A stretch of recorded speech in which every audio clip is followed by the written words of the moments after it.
Hey friends, I don't know if you'll be able to see it very clearly, but right here on my hand, there is a scar that was glued together. I have a similar scar right here. I won't get too close. I don't want to scare you, but I have a similar scar right here on my lip. My tooth actually went through my skin above my lip, but it was also glued together. That happened back in the late fall of the year 2000. I was driving back for the first time in 3 months after being away at school in New Ulm, Minnesota. Normally that trip took between 12 and 14 hours, but about 12 hours into that trip, we still had only made it as far as Janesville, Wisconsin. It was a really bad snowstorm. I was driving my buddy's vehicle. There were 4 of us in a Jeep Grand Cherokee, one of those really boxy ones. And I decided that we had been on the road too long, and so I was going to get us home a little faster. I saw that the left lane was empty, other than inches of snow. So I went into the left lane and I started going faster than the 35 miles an hour or less that everybody else was going. Soon enough, I saw that it was going to be time to get back into the right lane because they were closing that lane. That didn't work out too well. I started sliding. Then I didn't want to go into the ditch on that side, so I started going around the other way. And I didn't want to go in the ditch on that side, so I turned the wheel, and the car literally turned in circles. Thankfully not hitting any other traffic, but we did hit one of those rest area signs on the side of the road. The ambulance was called. The 4 of us got taken to the emergency room.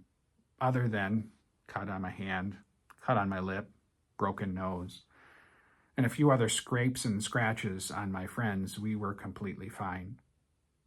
The next day, we were able to see the Jeep Grand Cherokee.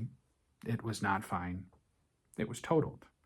In fact, the front boxy corner of the driver's side window had been bent all the way in. There's no way that I should have survived that crash. And thankfully, cars are built to provide protection. But I am also convinced, and no one would be able to convince me otherwise, that there was something miraculous at play that night so many years ago. God sent his angels to protect me and my friends who were with me. Maybe you or someone you know has a story like that, some sort of presence that they can feel, some sort of protection that would not have taken place otherwise. I'm confident that it was angels who were protecting me that night because of what I read in the scriptures. God talks about his angels as his ministering servants that are sent to serve you and me, to protect us, to make sure that we are safe, to guide us in the ways that we need to go.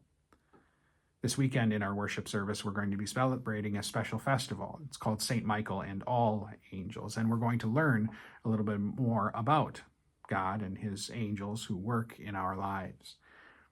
This isn't an opportunity for us to worship the angels, definitely not, but recognizing that the God who loves us so much, the God who sent his Son to die for us, the God who loves us so much that he forgives each and every one of our sins, in that same love, he wants to make sure that we are safe and protected. And so at various times, for various purposes, he sends his angels to do his bidding, knowing that it's always for your good, for my good, for the good of all of his people.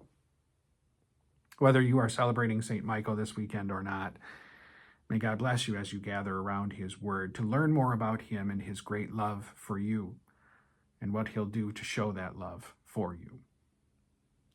God's peace be with you.